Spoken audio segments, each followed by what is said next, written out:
আমরা পরিপূর্ণভাবে সদকা এবং যাকাত ফিতরা এগুলি আমরা সঠিকভাবে আদায় করি না, এই জন্য দেশে অসহায়ত্বের সংখ্যা বেশি।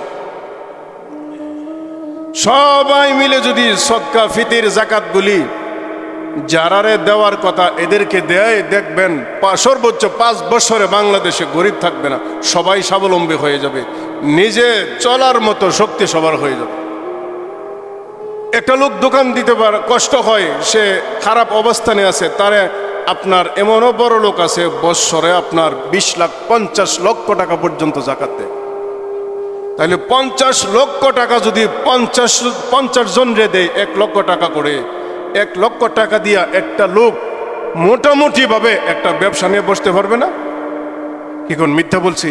তাহলে প্রতি বছর যদি আপনি একজন সম্পদওয়ালা মানুষ, আল্লাহ আপনাকে দিছে, দোয়া করে আরো দেখ, আপনি প্রতি বছর যদি শুধুমাত্র আপনি 50 জনকে 50টা দোকান দিয়া বসায় দেন, অথবা 50টা গাড়ি দিয়া রাস্তায় নামিয়ে দিলেন, আল্লাহ আপনার কতটুকু সওয়াব দিবে চিন্তা করছেন নি?